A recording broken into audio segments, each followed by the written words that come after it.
won't touch the ground. They stitch my wings and pull the strings. I bought these strings that all fall down.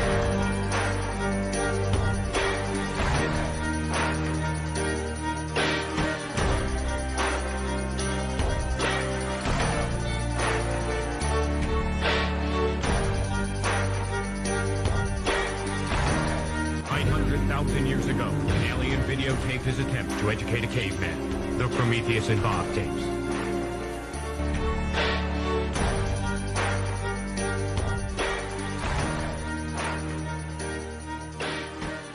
Hey, E! They can't with us.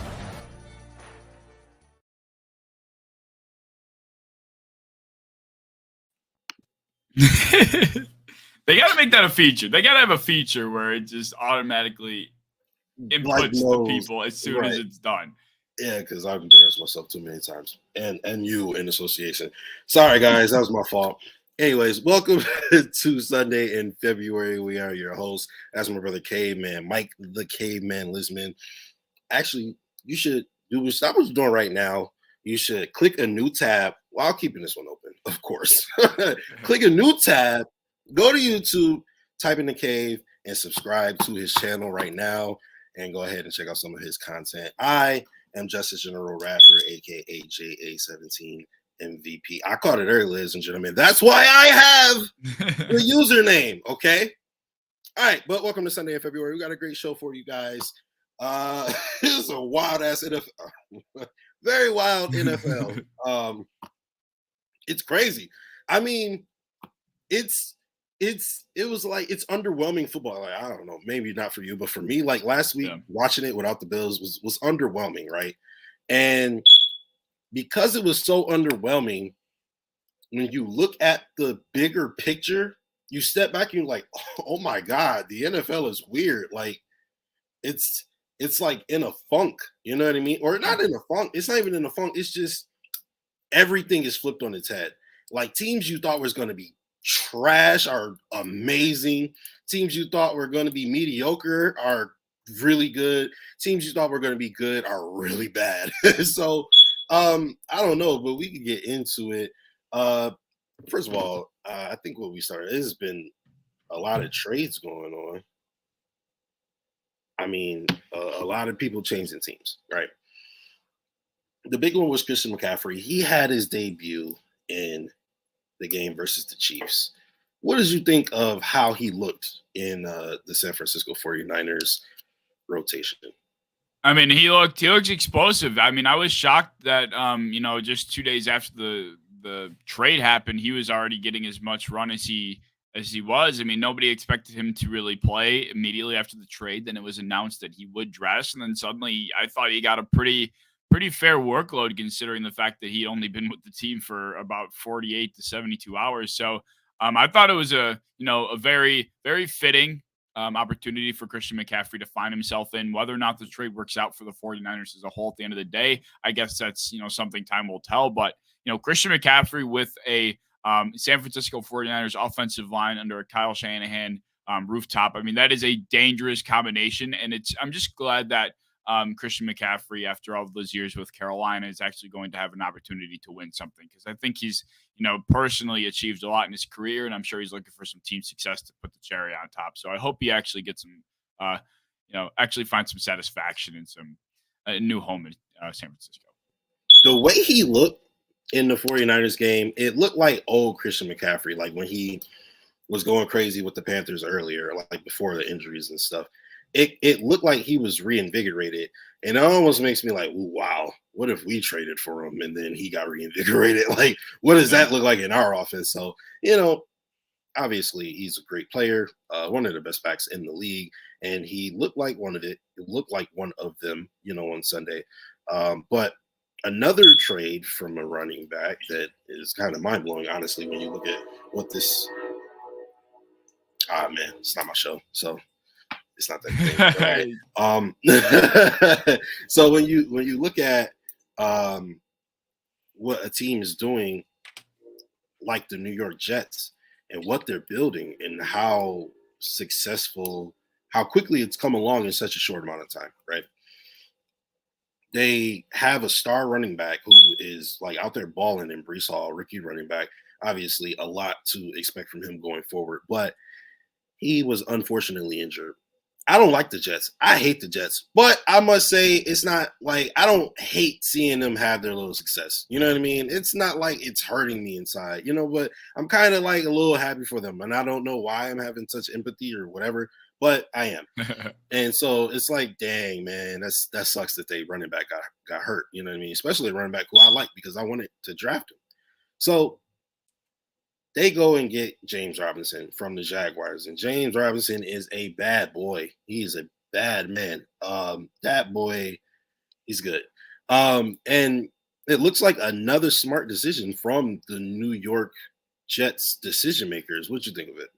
I liked it for the Jets. I mean, there's it says multiple things about what they about the state that they're currently in. One, it says that they think sitting at 5-2, they have a legit shot at a postseason spot. So what a team does in this situation, they have running back that goes down in Brees Hall. They go and trade for another running back who's not getting very many touches on a team that's not doing so well. And James Robinson's on a contract year. So this is obviously a move in which the Jets are making, thinking this is going to help us make that extra push, to try and make the postseason. But it also tells me that they still they don't believe in Zach Wilson to kind of pick this offense up off the ground and carry it himself. Of course, this team has made its identity the ground game, and Brees Hall has been the way that they've been moving the ball 98% of the time nowadays. And without him, obviously, they would have to fill a hole or expect Zach Wilson to pick up the slack. And obviously, trading for James Robinson means that they don't believe Zach Wilson, in my opinion at least, can be the guy to pick this offense up. So I think James Robinson's going to come in and see a decent amount of touches as he gets acclimated.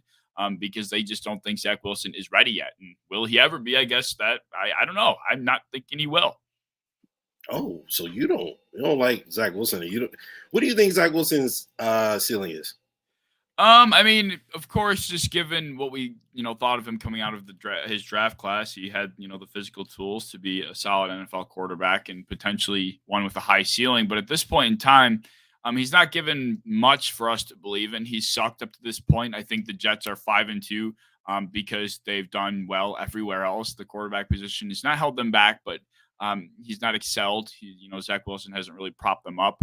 In terms of like a ceiling player comparison, I guess it just depends on what type of quarterback you think he is currently.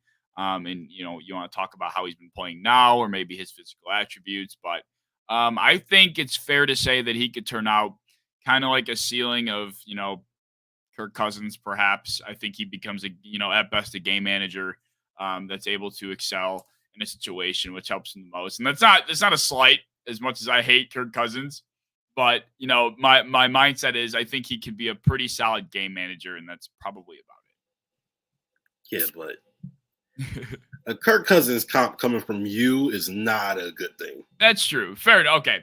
Let's just hypothetically say a solid game manager. Let's put it that way. I mean, Kirk Cousins, some people think more of Kirk Cousins, that they think he's more than a solid game manager. So, it's still a backhanded compliment in a way. You know what? Hold on. I'm going to give you my first question early, right? Because we here, right? So I had a first question, and then I had this question. So I'm actually going to give this question first. Hey, are the Vikings for real? Like, are they for real? For real? The Vikings are, if we want to open this can of worms, the Vikings are the most unconvincing 5-1 team, the most unconvincing team above 500, I would even say at this point in the NFL. I mean, they're 5-1, but they've won games by narrow margins. They've beaten teams that they probably should have beaten by more points by narrow margins. The Chicago Bears damn near came back on them after being up 21-3 or whatever it was. And, one of the Vikings cornerbacks had to strip a ball from like a fifth string receiver on the Bears when they're mounting their comeback to save that game. They almost lost to Andy Dalton and the New Orleans Saints without Michael Thomas, Alvin Kamara, et cetera, and company. So they almost lost that game. There's been a few other games that they have just squeaked out.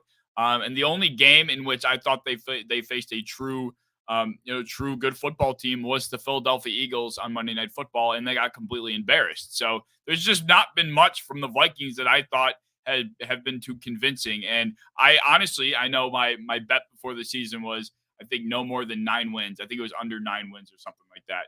And even though they're at 5, I would not be shocked if somehow, some way, things just started to trend in the wrong direction. And all of a sudden, these coin flip victories, in which are going in their favor, suddenly start to go the opposite way. And they start to blow leads, or they actually do start to lose these closer games.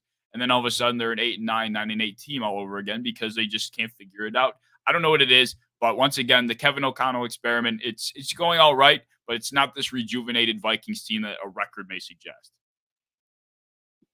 Yeah, I have to say, if like in week 17, could I see the Vikings playing for a potential 9th win? I'd have to say that, yeah, I could. As of right now, I could see that. You know what I mean? So I'm not mad at that answer. All right. The last trade we had was that one today.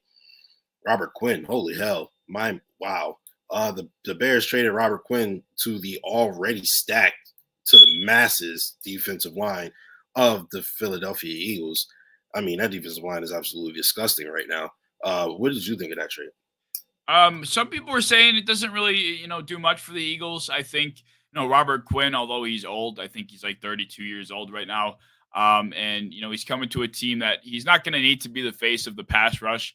He's, been one of the highest, rated he's faced the most double teams, or some of the most double teams of any edge rusher this season up to this point. So I think now going to Philadelphia, he's going to see a lot more one-on-one matchups. And although his win rate on the edge hasn't been excellent, it has been due to part of the double teams he's been facing. So a lot more one-on-ones I think is going to be beneficial for Robert Quinn on, like you mentioned, very stacked, defensive front and pass rush already. So this is going to be, I think, a trade that does benefit the Eagles in the end. I'm not sure if it necessarily makes them that much better, but it certainly is just another piece to an already very good defensive front that, makes them deeper, makes them stronger, makes them better. So, I mean, I think it's a win for the I Eagles. think the Eagles are one of those teams that are akin to the Jets right now, that, teams that have recently gained a reputation of maybe not making great decisions in terms of the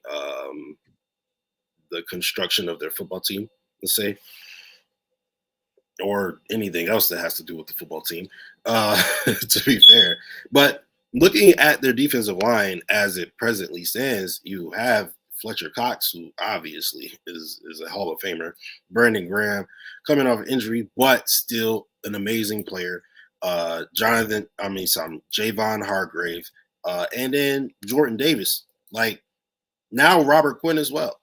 I just look at that and I say, ugh, that's up there. You know what I mean? Like, when I look at our defensive line, I'm like, that's a really good defensive line. When I look at that defensive line, I'm like, oh, wow. Ed Oliver's good, but he ain't got the work in that Fletcher Cox got. I think Robert Quinn, I don't know what their rotation looks like in terms of snaps counts, for the defensive ends, if they're going to come in and expect a heavy load out of Robert Quinn. But if they can do what the Bills do with Von Miller, you never know. You know what I mean? Less snaps, imagine if Von Miller could put up the production he puts up right now with 100% snap count, he'd have 35 sacks by now, right? Yeah. So, I think it could potentially really, really work out. And I think the Eagles are one of those teams that are really starting to build something that, I don't want to see them succeed, but it's a nice story that I'm sure some people appreciate. And as a Bills fan that got to watch it on my own, I kind of empathize with them a little bit about it. A little bit of QB news in the league this week, right? You look at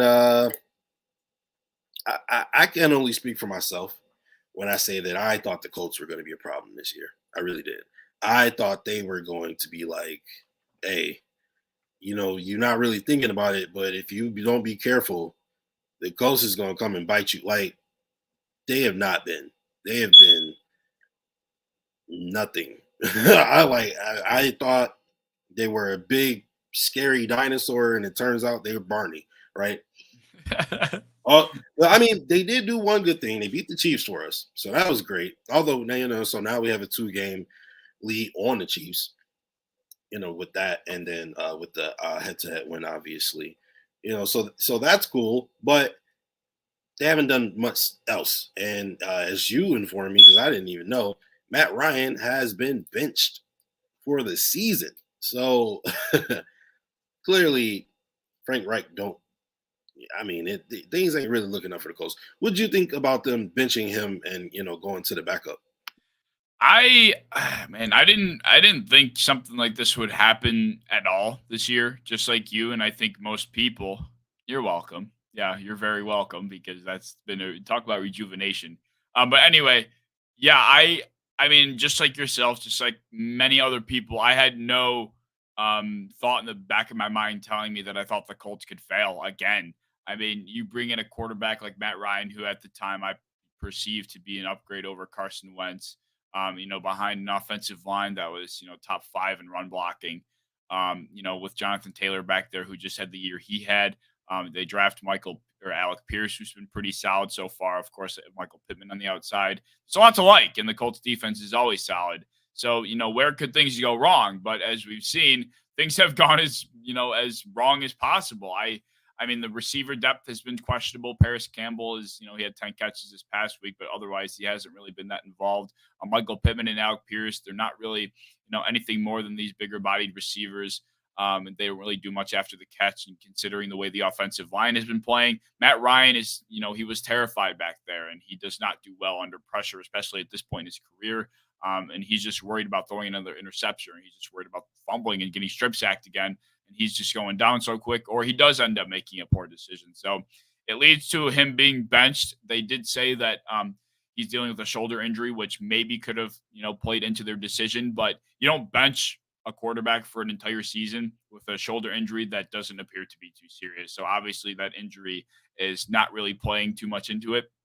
The thing that I found most interesting about the benching was they're playing Sam Ellinger, their second-year quarterback, instead of Nick Foles, who they brought in this offseason. So, Sam Ellinger goes and beats out Nick Foles for the backup job.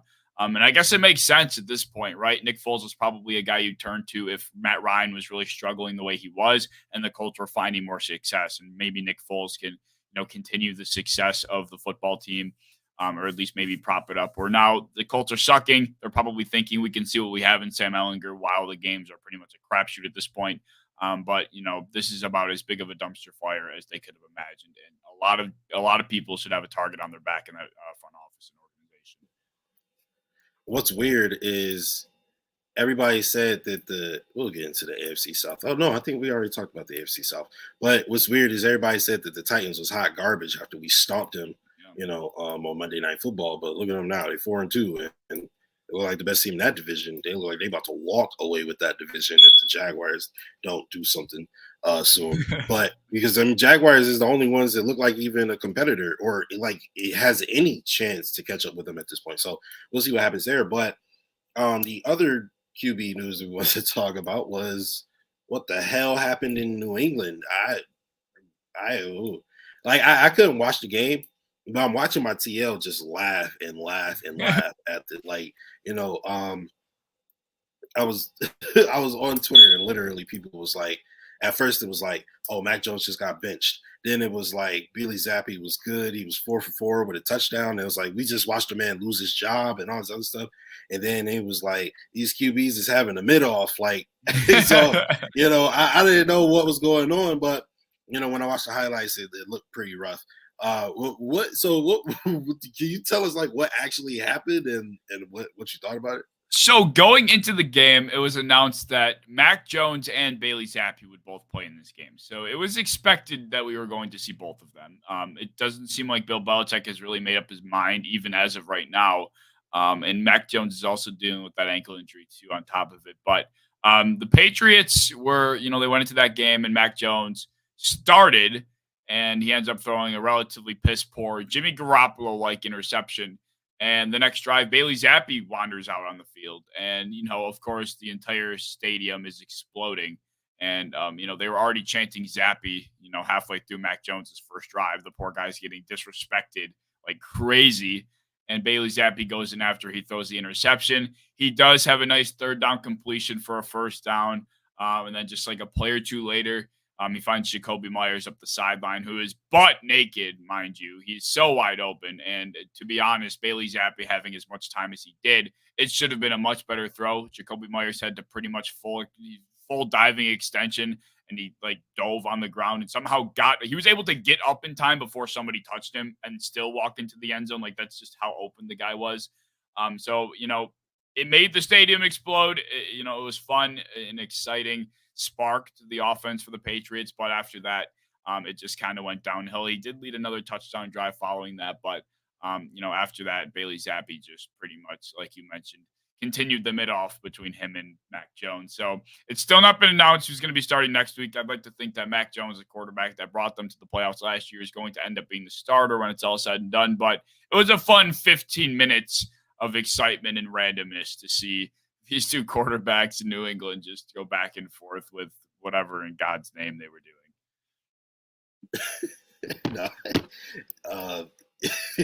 that is hilarious. A mid-off for QBs. No, when I saw that, I started laughing really hard.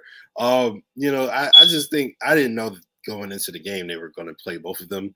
I have to ask: is Bill Belichick just doing like whatever the fuck you want to do at this point? Like, he was like, I won the Super Bowls. I'm just going, like, you know what I'm saying?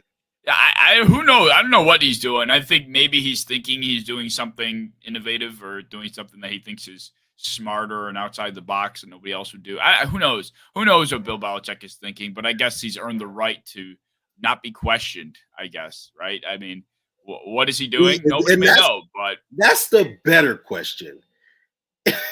Is it appropriate to look at what Bill Belichick does sometimes and like, what the hell are you doing? Like, is it appropriate? At what point are we allowed to do that? Like, when you drafting Cole Strange in the first round, like, at what point are we allowed to go like, what are you doing?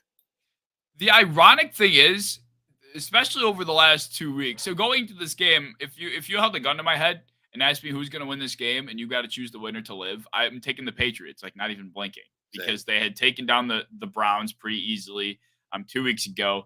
Last week, I can't remember who they took down, but they did it once again pretty handily. And they're going into this game against the Bears, who have struggled to move the ball. They've struggled on defense. They've struggled as a whole, and they get decimated. That defense looked like it was returning to form. And suddenly Justin Fields comes out and looks like 2022 Jalen Hurts, and they get smoked. So I mean, I don't know what to think of what the Patriots are doing right now. Cole Strange, to your point, he's unironically been outstanding. He's had like one penalty all year, and he's given up like just a few pressures, just because of course he would. Of course, Bill Belichick would reach in the first round and end up with a guy who's probably going to be one of the best rookie offensive linemen all year. But what is he doing? I don't know. I guess we're going to find out. But the Patriots already have exceeded my expectations with 3 victories. Probably should be 4. Because I had them like 5-12. So, good for Bill Belichick for somehow finding a way to bring this team to play above what they're probably, what their talent level should have been playing at. Fair enough. I'm not mad at it. And I kind of wish we could go into it because I'm interested in what you think.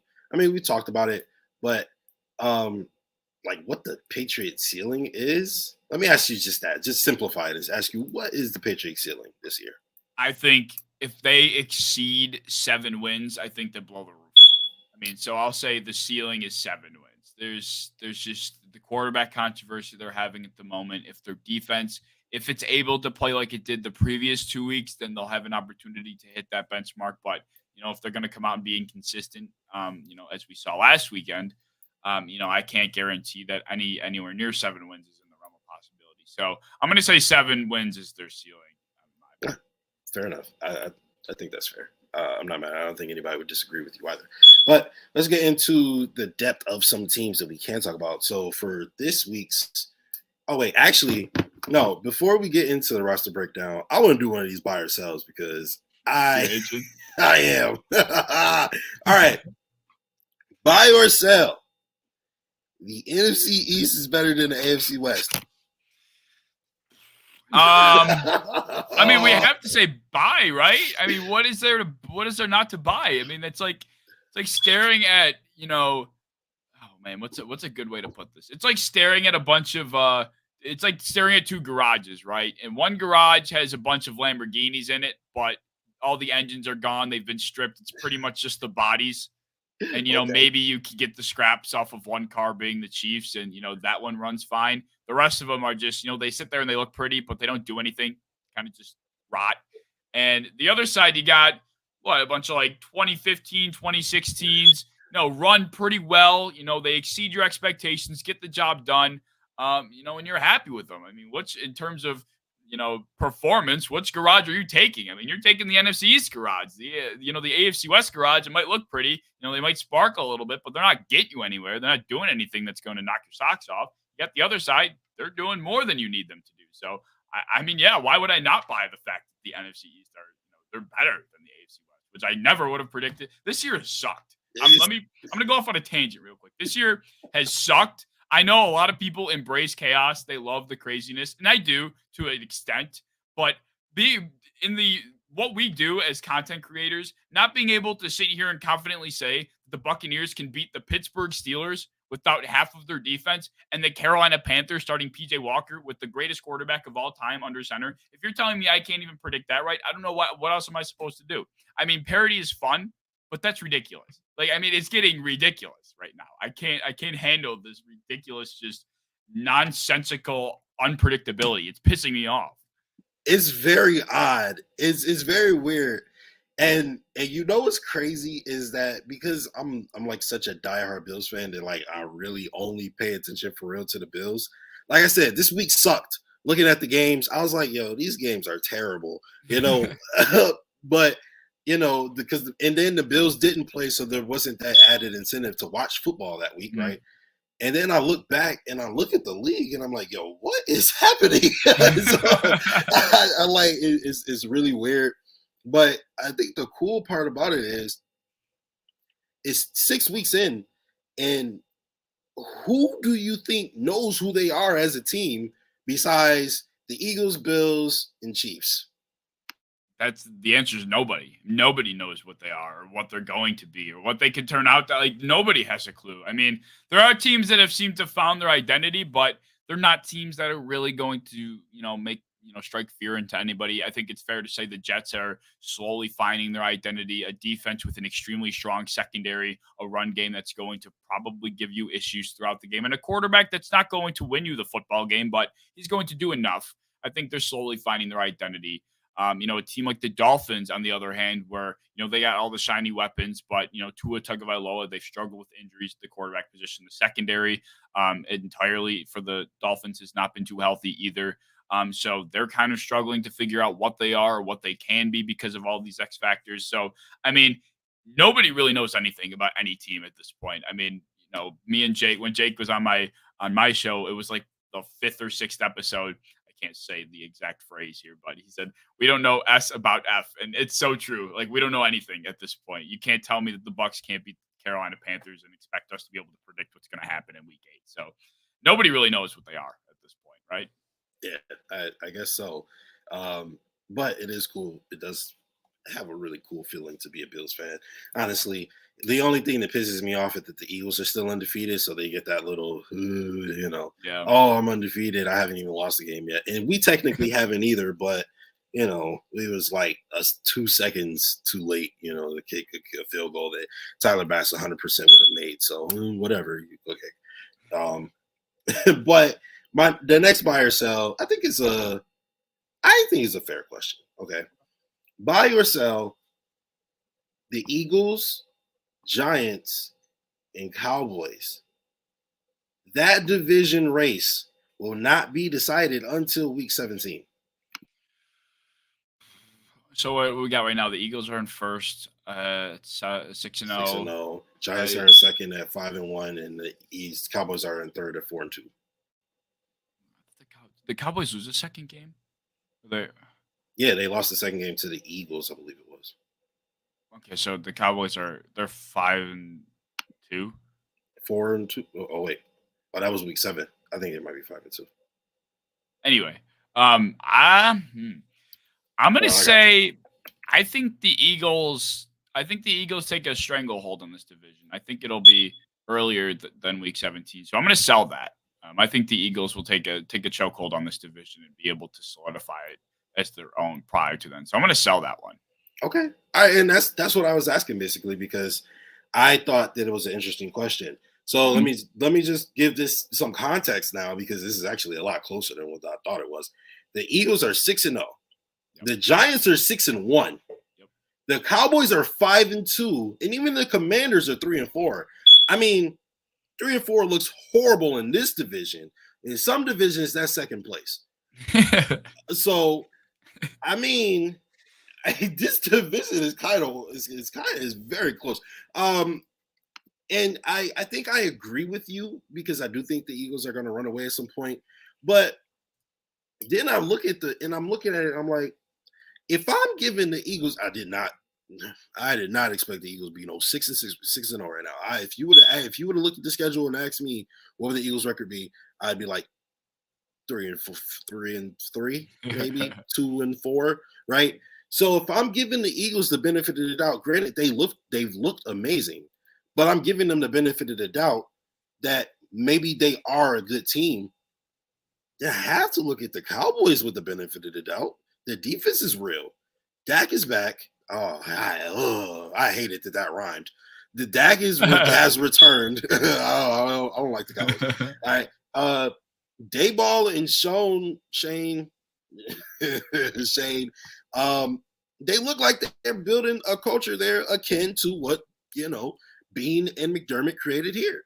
So I mean, I feel like I have to give them the benefit of the doubt as well. So I want to sell it. I don't know. I do want to sell it though. So I'm gonna sell it. But I will say that there's a very good argument for the back half of that. But I mean, God, that brings us into the division breakdown, where we could go through these teams a little one by one and give them some extra attention. So let's just start at the top, right? Eagles 6-0. You said that you're selling that it's not going to come down to week 17. So they're going to run away with the division, right? What is it about the team that makes you for sure that they are so much better than every other team? I don't know if it's so much about the team. Of course it is, because they're, a great roster, but they have, at least according to PFF and, just looking at their schedule outright, they have a very, very easy schedule going forward. Like, there's not really any team remaining that, of course they have their few games here and there. Hold on, I'm pulling it up, where you're thinking, okay, that might be a toss up. But at the end of the day, I mean, next week, they end up with Pittsburgh, right? They play Houston after that. They get the Commanders, who are last place in their division. Then they get the Colts. Then they get the Packers. And, of course, the Packers have not been anything this year. I'm assuming by week 12, which is when they play each other, that won't change. They get Tennessee the following week. Then they get the Giants, which, of course, will be a very good game. Then they get the Bears. Then they get the Cowboys. That'll be another big game. And then the Saints, who have been nothing. And then the Giants again. So, I mean, there's not a game on there. Like, it gets a little rougher at the end of the season, but there's a long stretch in there up until like week 12 or 13, I think it was. Yeah. Where all those games are probably you should win. Yeah. There is a real possibility that we could be looking at an Eagles team that is, what are they, 6-0 right now, 7, 8, 9, 10-0 going into the Packers game. And another real possibility that they beat the Packers. So, I mean, think they will beat the Packers if they play today. Yeah, 100%. So it's like I said, it's got nothing to do. It's not got as much to do with the Packers or the Eagles and who they are, but it's got more to do with how they're playing now and just the cakewalk of a schedule they seem to have going forward. And the Cowboys, their schedule isn't as easy. It's not, one of the most difficult either. And I think with Dak back, as he gets more acclimated, that'll give them a chance to, try and catch up. But if the Eagles remain consistent, I think the Cowboys and the Eagles, when they match up, the Eagles have already won for that final divisional game in week 16. That could be huge. So before week set still would qualify before week 17 if that would be the deciding game. So, but yeah, like I said, the schedule is really the primary factor behind that. Fair enough. So then that brings us to the next team in second place, which is the Dallas Cowboys the New York Giants at 6-1. Do you think they're real? Like, all right, so first of all, before we get to this, I'm going to ask you if each team is a Super Bowl contender, okay? Are the Eagles Super Bowl contenders? Do you think the Giants are Super Bowl contenders? No. Okay, so explain to There's- me what you think about the Giants. It's just they're a team that there's two major components in a championship team. The component in which you have the talent, you have the skill, and you're a genuinely good football team.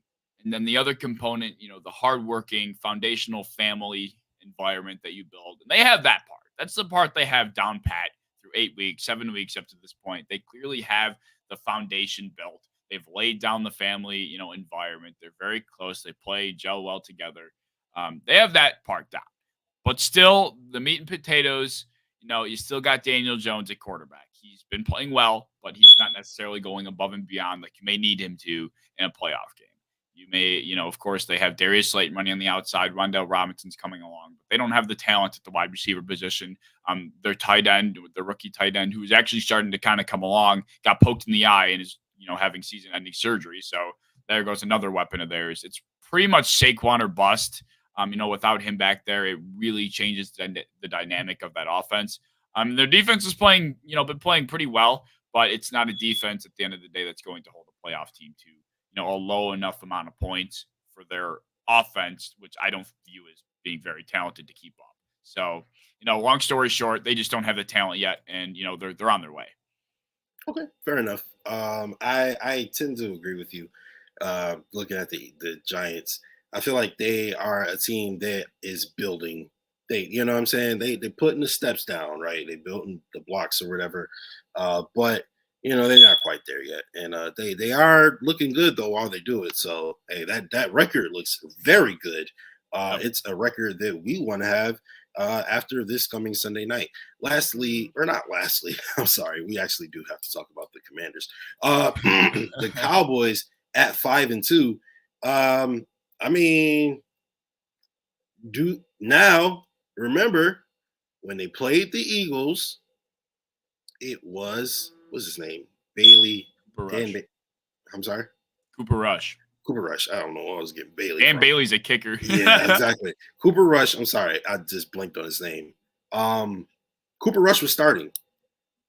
It wasn't Dak. What do you think about the Dallas Cowboys? And are they Super Bowl contenders?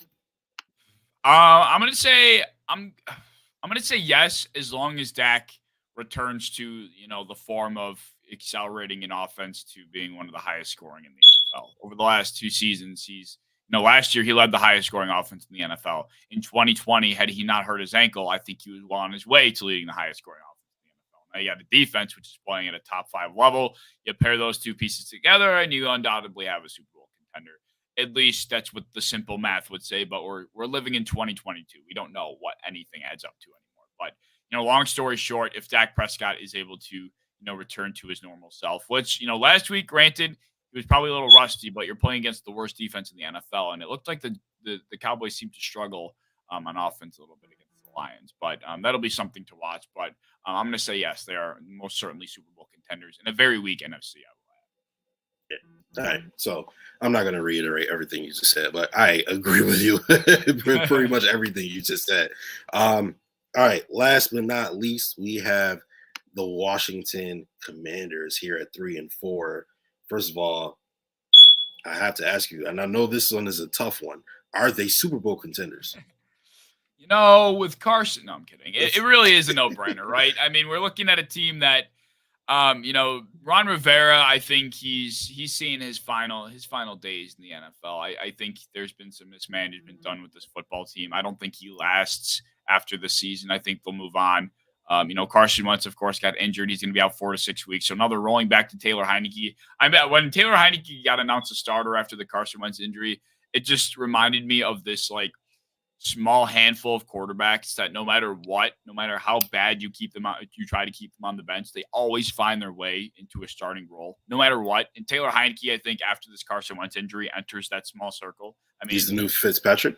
Yeah, I mean, to an extent, right? I mean, he in 2020 he has to step in for Alex Smith. Last season, Ryan Fitzpatrick goes down. Ryan Fitzpatrick himself goes down early in the season. He has to play the whole year. Now this year it's Carson Wentz. So it's 3 straight years that this guy has found himself in a role where he's got a lot on his shoulders. And of course, he's not great. He's about as budget of a backup as you're going to get. But to his credit, he tries his best. He took down the Green Bay Packers this past week in Week 7. So they're not Super Bowl contenders, of course. And I do think this franchise as a whole needs a deep cleansing from owner to head coach to roster. So no Super Bowl contenders.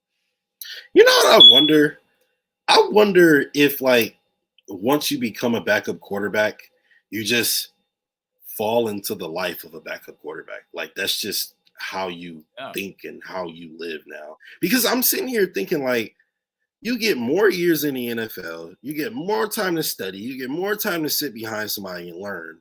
You get even some playing experience if you're lucky. How the hell are you not getting better to the point that you're a starter now? We almost never see backup quarterbacks just turn into amazing quarterbacks. I think that's really weird because I was one of the idiots that was saying Taylor Heineke was actually pretty good a couple years ago. And I don't think he's terrible, but I'm sitting here bro, when are you going to develop? So I just think that's really, really weird how quarterbacks just plateau. They just, if you're Tom Brady, you just keep winning Super Bowls. If you're Aaron Rodgers, you keep winning MVPs. But I don't know. I mean, Geno, I guess, is kind of sort of, but I don't even think of him like that. I don't, this is the first time we've ever seen it, and it's not even really consistent, to be fair. I don't know, man. It's weird. Very, very weird. That is a good. That is a really good point. Quarterbacks, Geno Smith. I mean, to my recent knowledge, I can't think of another quarterback that has, been put into a starting role after being a backup for such a long time, and excelling as much as he is. It genuinely looks like he's been putting in the work to be a starter now for the last few years. Yeah. Where I think, like you mentioned, the mindset of maybe I am just a backup after all. It just sets in, and eventually they are what they are. So honestly, I think that's probably exactly what it is at the end of the day.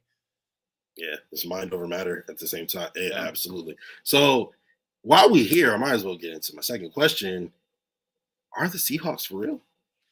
The Seahawks are they're a team that I won't say are for real, but they have a few pieces scattered across both sides of the ball that are going to make them a quickly rebuilt football team. Geno Smith, if he keeps it up, he's going to be sticking around, and rightfully so. They got DK Metcalf, who unfortunately just went down with a knee injury, so I'm not sure how long he's going to be missing. But Tyler Lockett's still, one of the best, deep ball receivers in the NFL. He's fantastic in the slot as well. He always gets his credit. They just drafted Ken Walker, who just got thrusted into a starting role because of the Rashad Penny injury, and he's been balling like crazy. So if they're able to find their identity on the ground and help out Geno Smith as they've been doing over the last few weeks, they have that going for them. An offensive line with 2 offensive tackles that are playing fantastic as of late. And then a defense which has a few good pieces. Tariq Woolen, their young cornerback who's been turning into a star. He's been just flowering. He's been excellent so far this season. Quandre Diggs is a pretty solid veteran back there.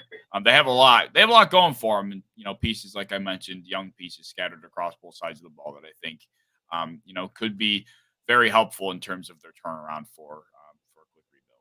So no, but yeah. Tariq will bro. I wanted us to draft him, low-key. That stat pick right there. I was thinking if he's still there, I want him. Now, I wasn't mad because we got James Cook, and I still think James Cook can end up being something.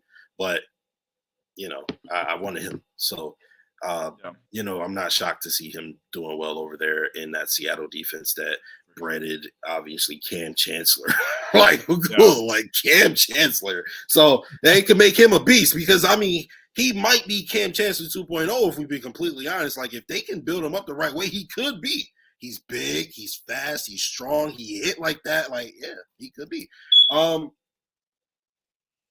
but not least, before we get into your questions.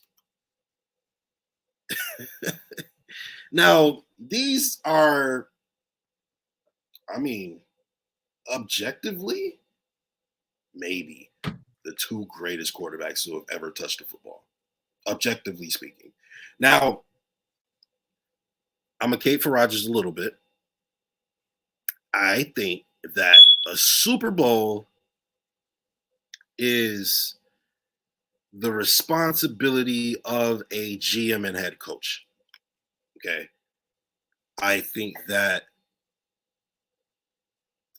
your individual play will make those around you better to the point where an MVP has a little more individual prowess to me than a Super Bowl per se, right? But if your coaches is making bad decisions, there ain't nothing you could do about that, right? If your defense is allowing field goals in 13 seconds, ain't really much you could do about that, right? So obviously Tom Brady is the GOAT. Let's not even, you don't have to, argue about that. That's pretty obvious, right? Just from what he's done, how long he's done it at such the high level that he's done it, and he's now done it with 2 different teams. We can see like, okay, it's not, you're not a system, it's you. Okay, we got it, right? And then Aaron Rodgers, who just doesn't matter. I mean, well, up to this year, it didn't matter who he was throwing to. It was just a bucket. Every throw was just a bucket. Like every throw was a dot.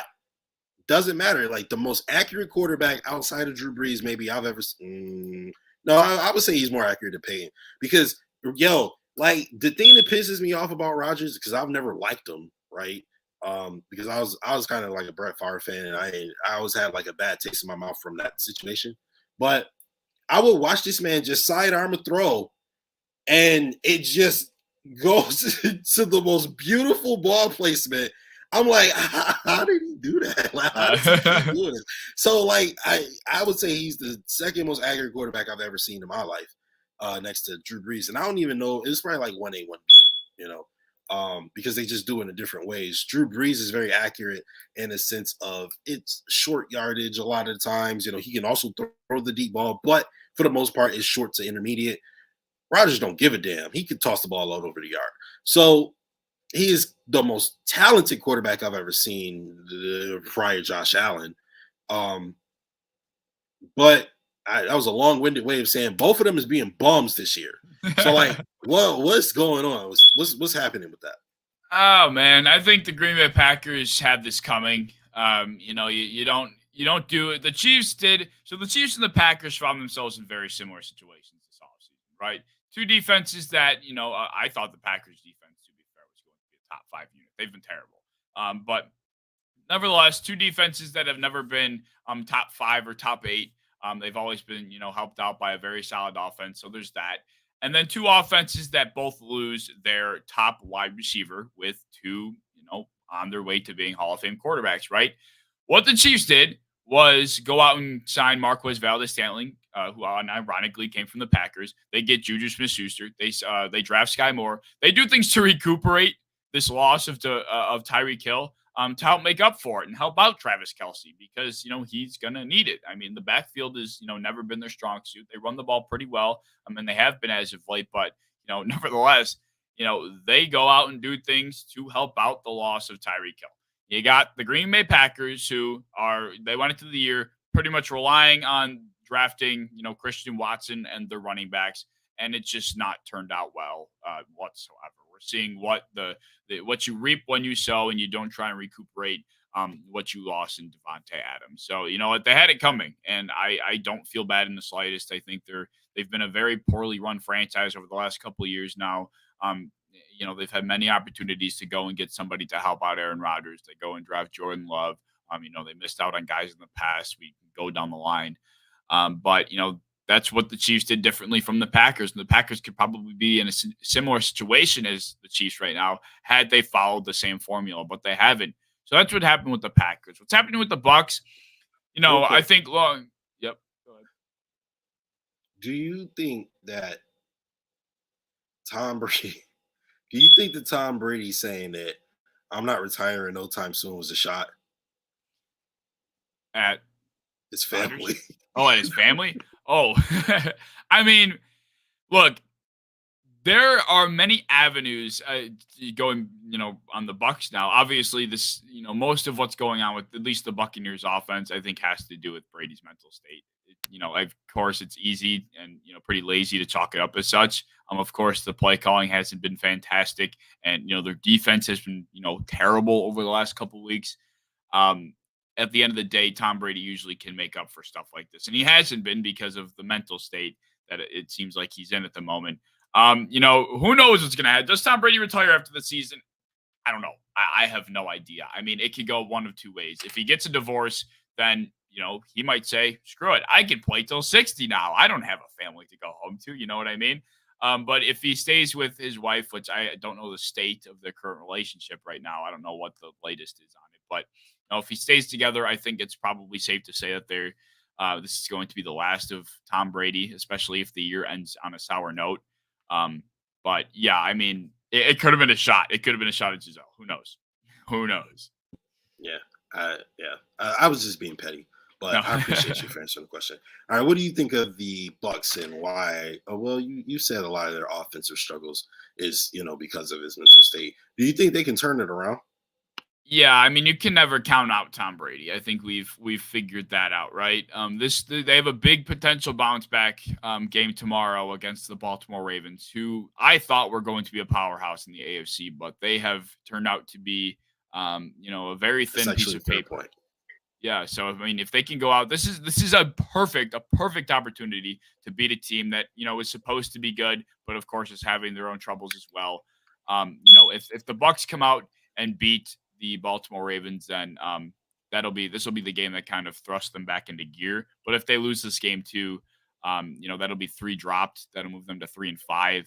I think it'll be pretty tough for them to kind of gain some traction at the halfway point. But this game will be telling, I guess, is my point. We'll see if they can turn it around after Thursday night. I think this is a loser goes home game. Now that we're talking about it, I think this is a loser goes home. Like between the Bucks and the Ravens, whoever loses this game, I no longer think you're a good team, because the Ravens have, they've lost a few where it's like, okay, I understand, that was a fluke. There's no way you can let another team come back on you. Oh, you did it again. Oh, okay. All right. You know what? That was a fluke too. That team was a juggernaut. Oh, you lost to the Giants. Oh, I don't know. You gotta beat the Bucks with the way they're looking. But then if you're the Bucks, it's like you gotta beat the Ravens with the way they're looking. Yep. So, loser goes home, in my opinion here. And did you see the Ravens game this past weekend? I didn't catch any of it. They won 23-20. They almost blew that too. Like they were well on their way to blowing that game, but at the very end, I think it was their defense ended up making a stop. Who'd they play? The Browns. They almost blew the lead to the Browns. So if they would have won out and blown a lead to them too, that would have been catastrophic. It would have been. I mean, that. Oh man, I couldn't even imagine for a team that had high expectations this year. And Lamar started out so well. I think a lot of it has to do with the fact that Greg Roman is not helping him out. He doesn't have many pass catchers to throw to at the moment, so that doesn't help either. But the Ravens are, I think, in just as a skeptical spot as the Baltimore or the Tampa Bay Buccaneers are. Yeah, I agree. You talk about that have been catastrophic to the Ravens and their fan base. They watched Andy Dalton throw, a touchdown pass to Tyler Boyd to make them miss the playoffs. I think they'd have been okay. That'd have been catastrophic to Lamar's bank account if they would have blown another lead. Yeah, nah. And to the Ravens fan base, it would have been catastrophic too, to be fair, because I mean, even when we played them, like I have friends who, are Ravens fans. I was like, hey, bro, you know what? Y'all a great team. We'll see you in January. I don't know if we're going to see you in January. So we definitely will not see you on a Sunday in February. Did you have anything else that maybe we missed or something? Oh, yeah. K-Man's questions. What's up?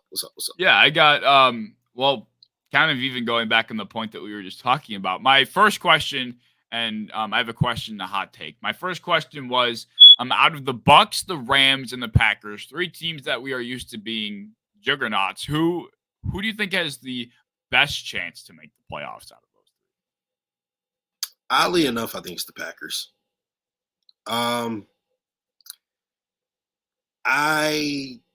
The difference between Aaron Rodgers and Tom Brady is that Aaron Rodgers doesn't, like, if you look at his isolated play, it's not horrible. It's not great, it's definitely not what you expect from Aaron Rodgers. So by his own standards, it's awful, but it's not horrible by the standards of like the average NFL quarterback, right? So I didn't watch the game, but I saw that he had 100 yards passing to start the fourth quarter. And I was like, that is the wildest stat I've ever seen live. I couldn't believe it. So I don't know what the context of that game looked like and why it happened that way, but that's a wild stat to have 100 yards. I think he finished with like something like 150 or something. That was nasty. But I do think that Aaron Rodgers is the best quarterback there. I think he's the most talented one. I think that he's the one who could get his guys, up and at him easier than a Tom Brady or certainly not a Matt Stafford. He has the weapons there. The Rams just suck it. I don't know why, but he has the weapons. He has Cooper Kupp. He has Robinson. He has plenty of weapons. So I don't know what's going on there. Yeah, I think I would probably say the Packers too, only because I guess it's tough. You can look at it from an individual team standpoint, but you can also look at it from like the division that they play in. I mean, the Buccaneers are tied for first or second or whatever. That's fair. 3 wins. That's a good point. So I guess it depends on what we're meaning by. Well, Because I guess the Vikings make the are playoffs. Yeah. Yeah. So damn. I mean, that kind of changes things, right? I think I would have said the Packers without that context given. And I still think it's a fair possibility that. Either the Bucks or the Packers, I think, are most likely to turn it around. I think Rams 2 of the 3 make the playoffs. I do think 2 of the 3 make the playoffs. I don't know which 2, but I'm leaning toward the Rams being out of it. I think so too, because they have the Seahawks who are 4-3 at the top of their division right now, and the 49ers who they're going to heat up. They're going to go on a bender halfway through the season, rip off 5 or 6 wins once Christian McCaffrey gets acclimated and they're finally healthy. They'll probably be the team that wins that division. So I'm gonna have to agree. I think the Rams are gonna be who's bounced out of there.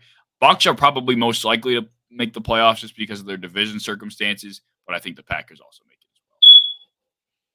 as well. Yeah, absolutely. And all right, bro, what is on your mind? What you want to tell the peoples? This rant? Yeah, no, I mean into my hot take.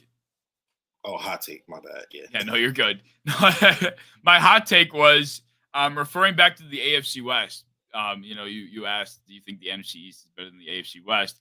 And going back to the AFC West and your team, the Chargers, with your favorite quarterback ever, Justin Herbert, struggling as much as they've been. Do you think?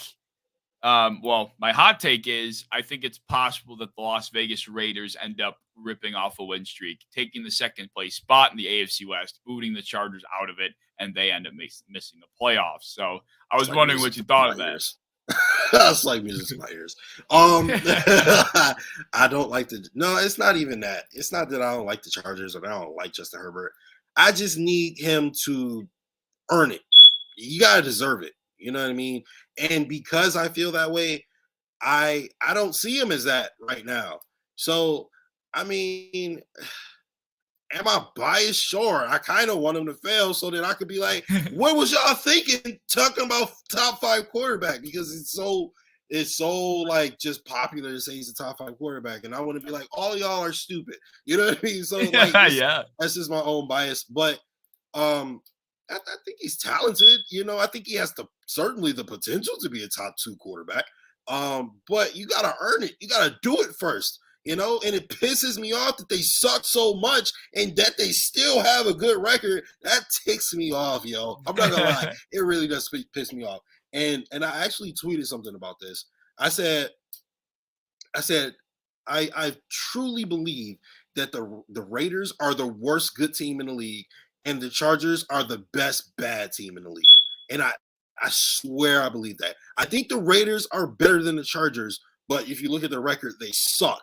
And I think the Chargers suck, but if you look at their record, they're pretty decent, right? So it really does piss me off. And am I biased? Sure. But they also have sucked on paper too. So like I can say that, you know what I mean? Like if you look at the stats and all that deeper analytical stuff outside of just the points on the scoreboard, they have not been a great AFC team. Yeah, 100%. That's exactly what's led me to my hot take. I think the Las Vegas Raiders have found their identity, almost like similar to the New York Jets, except their defense sucks. They found Josh Jacobs and what he's able to do when he's given a workload in an offensive line that, to my surprise, is getting as much push up front as they are. That dude's been just running over people. He wants to get paid more than Lamar Jackson does, apparently, because he's playing like a ferocious monster. And they have, I think, one of the easier schedules, and they run into a stretch of games there too, where I think they could go on a run. And the Chargers, why do I have any reason to believe, despite their 4-3 record, that they can continue success? I mean, they have 4-3. Okay. See, I knew they were 4-2, but I didn't know if they won last week because they lost to the Seahawks. They got killed by the Seahawks. Actually, they lost by like 15, 16 points. Yeah, they kind of got killed. Oh my God, y'all are so lucky I didn't know that. I would have been on this screaming at them. Oh my God, y'all so lucky I didn't know that. If I would have saw that game, I would have came on here with an agenda, caveman. I'm about to go watch the highlights of that game right after this because I want to see. I want to bring. I might bring this to Twitter and just piss some Chargers fans. I don't know. We'll see what happens. All right. Did I miss anything? Did you miss anything? Are the Vikings for real? He said, "Yeah, they for real." No. Eyes on me. I mean, you look at Derek Carr. What have you thought of Derek Carr this season? Derek Carr's been. I think he's been good. Coming from somebody that loves Derek Carr, I think he's been good.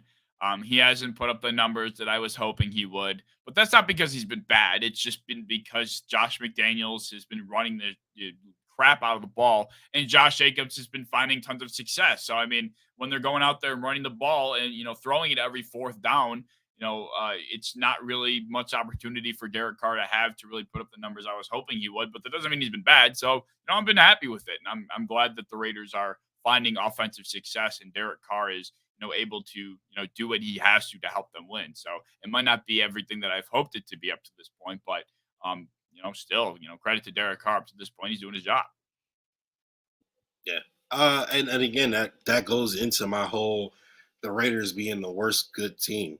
I do think, I think that looking at the team, looking at the roster, looking at the level of play, looking at the ceiling that they've shown already, that's a good team. If you look at anything other than the scoreboard at the end, right? That's a good team. They can run the ball, they can throw the ball, they can play defense from time to time. I feel like that's a good team, but they just come out on the wrong end of the scoreboard for obviously too much. So I have to agree. I do think Derek Carr is one of the top 10 quarterbacks, and I like what they are building if they can turn it around and actually, execute a little bit better. And then my player, of course, is Micah Parsons. He's a bad man. 8 sacks already throughout the season, and we haven't even got to week 8 yet. What I do think is interesting. Bro got 21 sacks in the first 2 seasons of his career. It's nuts. Yeah. That's nuts. All right. He has 2 sacks in 4 games, right? So there's 3 games where he doesn't have any sacks. And I haven't watched film of him, regrettably. But so I can't exactly say whether I know he's been dominant because when I watch him play, all they're talking about is they show that right tackle, left tackle, whoever he's going up against. They show him every play and they be like, yo, watch how Micah Parsons just ripped through him. They really put a spotlight on whoever he goes up against because it's Dallas, of course. But he's doing what he needs to do, so I do think, he's performing well and he's on his way to being the defensive MVP and maybe the second best player in the NFL potentially. Yeah, for sure. I'm right there with you. I mean, he's absolutely in conversation for the best defensive player. I think right now it's probably still TJ Watt, but at this point in time, I mean, he's right up there with Aaron Donald, TJ Watt, and Myles Garrett. I mean, he's in that conversation. It's his, would you say, was it third year? Second year.